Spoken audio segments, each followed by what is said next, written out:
familiar faces for all of you, for the rest of them. You had one in the back? Yeah, go ahead. Hey guys, thanks very much for doing this. Nick from PBS News here.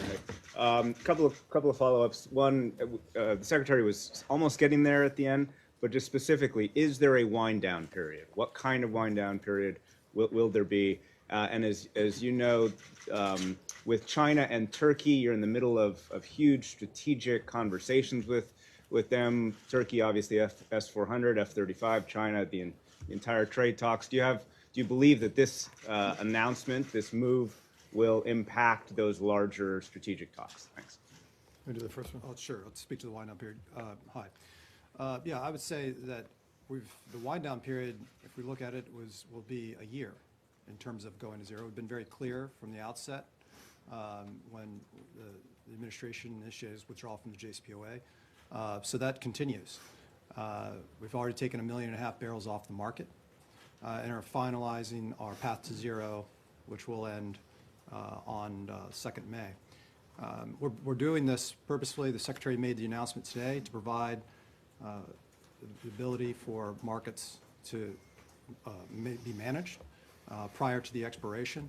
And we're doing this in close cooperation and consultation with some of the largest producers in the world alongside of the U.S. production. So we feel very confident in terms of the global oil markets will remain well supplied. Sorry, 1 year from May 2nd, you're saying, or 1 year from the JCPOA? We started this last May, right? We'll have hit that 1 year this May. So what we say the wind down period began then. We've been very clear in terms of our path to zero, and we're pleased to see that global market conditions and cooperation from other partners allow us to close out this year to zero. No further wind down period after May 2nd. There will be no additional SREs granted. That is the policy. With respect to the impact, the point of this is not to negatively impact other countries. We are doing everything we can to ensure a well-supplied oil market and that there aren't any supply interruptions. We have a very well-supplied oil market right now. We have always said from the time, this has been a year now, we've said this repeatedly, Frank and I have, and the Secretary, the President, we are not looking to grant any exceptions or waivers to our campaign of maximum economic pressure. And this is the only way, this is the biggest leverage we have on the Islamic Republic of Iran, is their oil exports. And if you want to seek a change in behavior, you have to show seriousness of purpose on the oil. And we're seeing, I was here a week or two ago giving a briefing on the impact that we are seeing. With this decision today, we expect to see more positive impacts, to deny Iran the revenue it needs to conduct its foreign policy, to fund its proxies and satellites around the region, to fund its missile program. And that's a very positive thing. And so we think that this sort of move pays a lot of benefits for the Middle East broadly, to promote peace and stability.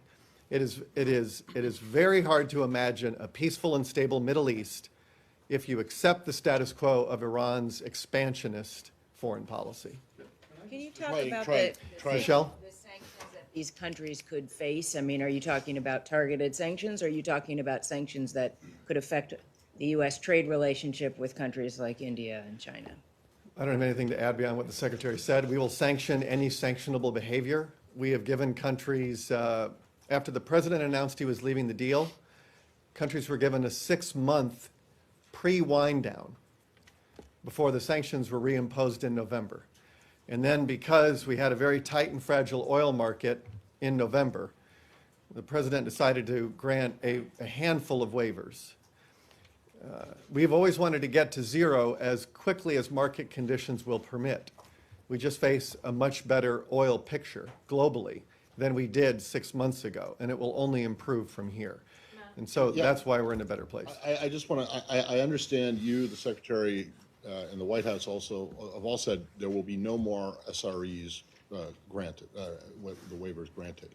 But does that mean will all of these countries whose waivers are expiring on the 2nd get hit with sanctions on May 3 if they haven't cut all of their purchases? Or is there some kind of leeway in there for them to, let's say, continue to take delivery of of oil that they purchased before May 2nd, before the waivers expire, or will they be able to use money after May 2nd that's already been set aside for these purchases? I mean, forget about whether the waivers will be continued. Are they going to get hit with sanctions starting May 3? I think the Secretary spoke to that. Yeah, he already spoke to it. We don't have anything to add beyond what he Well, said. well, he didn't actually, No, because he you didn't. keep saying that SREs won't be, look, because I'm not accusing you of anything, I just don't want this to be like you're playing cute here. Will India, Turkey, Japan, South Korea, or China get hit with sanctions on May 3rd if they do not stop between now and then taking delivery of Iranian oil? It's a hypothetical that the Secretary's already addressed. Kylie, last question. Can you talk a little bit about the numbers? You said that, excuse me, 1.5 million barrels have been taken off the market. So how many was Iran exporting last year at this time? How many are they exporting now? And the 5 countries that are still largely importing Iranian oil, how much are they importing? Well, we can get, with respect to some of the specific numbers in the 1.5, that's been, we've made that, those numbers available publicly in the past. In terms of the specific countries, that's subject, some of those are subject to ongoing, the diplomatic discussions we have. There's plenty of published reporting on, in terms of estimates on what different countries are importing. And we just, we haven't anything further to comment on those specifically. I think what the other point the Secretary underscored was just the tremendous increase and continued uptick in production in the United States, and how EIA continues to have to revise upward almost on a couple-month basis in terms of what U.S. production, what the U.S. production is. And just last year, adding 1.6 million barrels to the market is significant. We're on trend to projected to do something along similar this year. So we're very confident in terms of the overall supply. I think the other point is global oil stocks are at 5-year averages. That's important. And we're in a very positive position relative to some of the other producers that the Secretary alluded to that are working with us in partnership. Those prices went up significantly today, though. Can you speak to that? Do you expect them to level out later this week? We saw some increase. It's hard to conflate our announcements that was made versus other things. I think just a few hours prior, you could look at other reporting as to the OPEC curtailment. There's lots of reasons in terms of what affects oil markets. What we're here to say also, though, and as the Secretary alluded, we're doing this in coordination with other major producers, and we would refer you to their actions as well. We're doing this to ensure, in a coordinated way, to ensure that the global oil market is well supplied. Great. Thanks, guys. Thanks.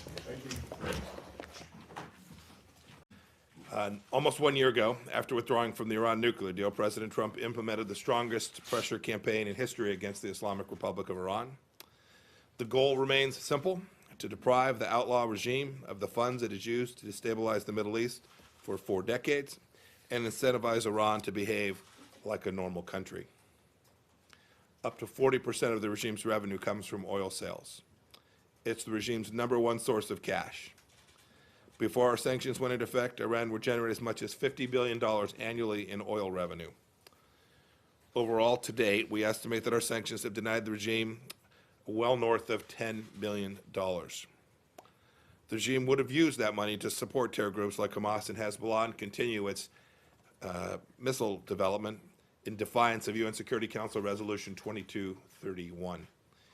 And it would have perpetuated the humanitarian crisis in Yemen. Our goal has been to get countries to cease importing Iranian oil entirely. Last November, we granted exemptions from our sanctions to 7 countries and to Taiwan. With this is to give our allies and partners to wean themselves off of Iranian oil and to assure a well-supplied oil market. Today, I'm announcing that we will no longer grant any exemptions. We're going to 0. going to zero across the board. We will continue to enforce sanctions and monitor compliance. Any nation or entity interacting with Iran should do its diligence and err on the side of caution. The risks are simply not going to be worth the benefits. I want to emphasize that we have used the highest possible care in our decision to ensure market stability. The United States has been in constant discussion with allies and partners to help them transition away from Iranian crude to other alternatives. And we've been working with major oil-producing countries to ensure the market has sufficient volume to minimize the impact on pricing. Both the Kingdom of Saudi Arabia and the United Arab Emirates have assured us they will ensure an appropriate supply for the markets. And of course, the United States is now a significant producer as well. I can confirm that each of those suppliers are working directly with Iran's former customers to make the transition away from Iranian crude less disruptive. And as I said, we're doing our part here in the United States too. In 2018, crude production increased by 1.6 million barrels per day over the 2017 levels. And the U.S. Energy Information Agency predicts an increase of an additional 1.5 million barrels per day in calendar year 2019. Look, with the announcement today, we've made clear our seriousness of purpose. We are going to zero. How long we remain there at zero depends solely on the Islamic Republic of Iran's senior leaders. We've made our demands very clear to the Ayatollah and his cronies. End your pursuit of nuclear weapons. Stop testing and proliferating ballistic missiles. Stop sponsoring and committing terrorism. Halt the arbitrary detention of U.S. citizens.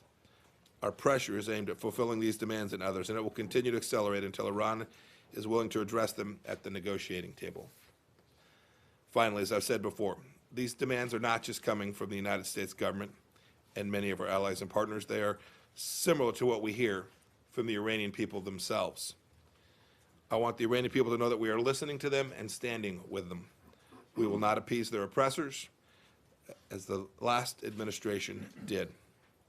Our hopes are for a better life for them and all people afflicted by the regime's violence and destruction.